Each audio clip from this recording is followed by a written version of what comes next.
whole idea of the album was to bring together a load of collaborations that I'd started with DJ friends and other people as well. They're all names that I always am excited to receive music from. Because that's the classic thing with this game is you start DJing and having a success, and then you meet people whose music you love as well, and you end up saying, oh, you know, we should get in the studio. And I had like 4 or 5 unfinished tunes, and then there seemed to be more appearing that could go. The whole essence of it is about collaboration. It's about getting together with like minds and seeing what happens, you know. I mean, most of them have started here in my studio, so people come in and they might want to use some of the hardware that they've not got their hands on before, or I might have gone to theirs.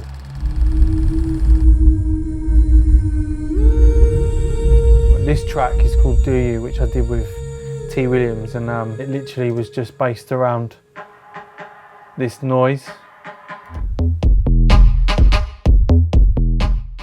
You know, when I decided to do this collaboration project, Connected, you know, T was obviously one of the first people that I wanted to work with.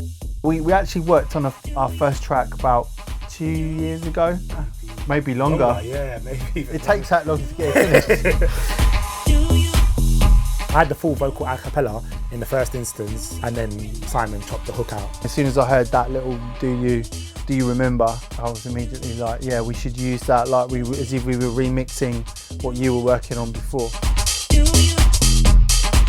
In the beginning, like for the first session, it was just like us in the studio trying to get an idea, something that actually fitted. Finding something to kind of grow. Yeah, like had like a lot of back and forth with the arrangement. Yeah. We had that idea of having something that was stripped. And it's bridging the gap at the moment from kind of where we've been coming from into things getting a bit more raw.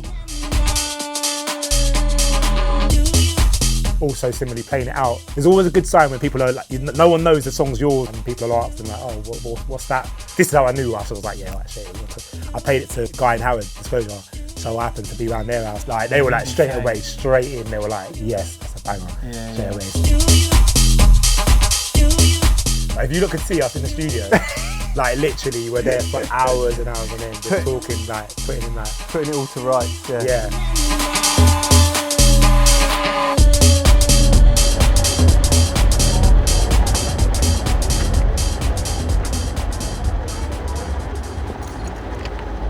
This is called Things We Do, which is a collab with a vocalist called Sharlene Davis. I'll give you a quick play. This actually comes from a whole other side project that I've got going on, and her vocal, like the song, is fantastic. I grew up singing gospel music, and I learned how to play piano in church, so that was how I first started out. I was thinking about the things that we do for love and the desperate acts that we sometimes get into, and that's what the song is about, a situation that wasn't quite right, but feeling like you needed it, and then finally coming to a place where you're letting go. The Things We Do track, somebody played it to me by mistake actually. It was like, oh no, it's not that one. I was like, no, play me that. We do for love. Immediately what I heard with Sherry's vocal was it was real. It wasn't just someone singing some words, do you know what I mean? There is a difference. Predominantly the song was kind of done. It was about me kind of working on the track and making it what it is. Yeah, you worked with an a cappella, right? Yeah. It just completely switched up the vibe. Changed the whole track. And I heard what you did and I was like, who is this guy? I was like, oh my God, he gets it, and I've never even seen his face. And what I really like is you strip down the vibes. Yeah. Simple elements that make it really strong. Totally. Yeah, to work on something that had an up-tempo vibe and goes back to those old school jungle flavours, yeah, that really worked for me. Thank you, Sherry. Thank you. Thank you for having me.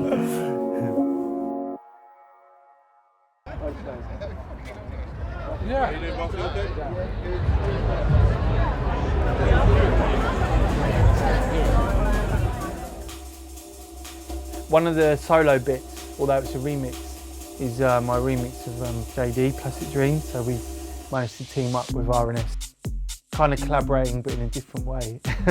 Even though some of them have had success, it's still really hard when you get your hands on them because people are expecting a certain thing. But it's a similar shape to the original in structure, to be fair. New drums, much more in my world.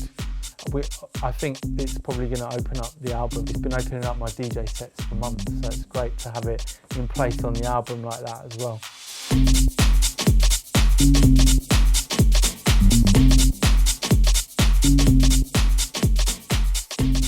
Another one of the tracks I'm really excited to have on there is with Ashworth, who's a really talented guy. You worked on the track. On the train. On the train, yeah. Literally. I had 45 minutes, so I thought at least if I get a few chords down, then we've got a start. Like me, I'm much more beats and grooves led, whereas you're much more about what else is going on as well. There's a track of yours on your album which has got fireworks in it. Like, who does that? You do that, and you do it amazingly. Do you know what I mean? Kind of never really repeats. It doesn't go straight down, you know, the classic kind of just hammer a loop into someone's head and then eventually they'll remember it. It's more like a slow burner sort of. Yeah. You know, by the end you're kind of into it anyway. Yeah. If it works, that's what it is. Yeah. You can hear both of us in the track, I think, equally. Yeah, I think that's where we kind of complemented each other. Was you hear things and details that, you know, I'm more about kind of pounding out a groove. You know, I've fallen into the track before. You find a bit of a formula and you kind of follow it a bit because it's successful. But that's why I was excited for me to start writing music a different way and to get my head in someone else's headspace. Yeah. You want to hope it might inspire a few other people to like make, you know, unlikely combinations as well. But yeah. I think if more people collaborated, better music would be made.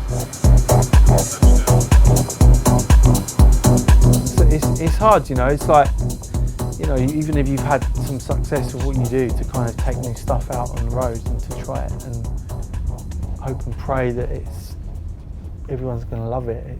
It's kind of, some people don't care, they just run with it. I wish I was one of those. We're going to Bristol for a connected album party. I'd love a teleport, you know, you could sort of leave half an hour before the gig and just like being to where you've got to be. That'd be great. S.P.Y lives in Bristol. Yeah, he's going to come along tonight. Normally he's working. I was doing the Essential Mix for Radio 1 and I'd heard a track of his on the radio, a drum and bass record, because that's what he does. I just really liked it and I was after a couple of things to do, like my own version of, to put in my Essential Mix. And then we just like start to talk online, and we have like a lot in common because we both like a lot of like analog gears, and he like jungle and drum and bass as well. He basically said, oh, you know, I love house as well, you know, I really love what you're doing, and like mutual love going on, which is nice. But yeah. We decided to do like some collabs together because he likes like my sound and I like his sound as well. And we decided to just like have fun in the studio and see what happened, because I've never produced this style before. To sort of produce with someone like Shadow Child on that sort of like level of production, it was really nice. The first track was called Want My Love. We didn't have like any aim to the track. It's just like, let's go in the studio, mix all the styles and see what happened. Now the track sounds like a house tempo, jungle, heavy like bass line. It's really nice to sort of like play the tracks out and see the reaction for the crowd, and it's a bit overwhelming. I mean, there's a real art to DJing. You're not just playing music, you're shaping not just an individual's night, but a whole crowd's night. Musically, the album hopefully will take a bit of a journey that's like one of the DJ sets. If it was just, you know, 12 tracks of just club music, then I guess people would be cool with that. But ultimately, I want to give people something that they can kind of listen to and dip in and out of at different times. So yeah, it's got a shape to it, and I'm just really excited for people to hear it at last.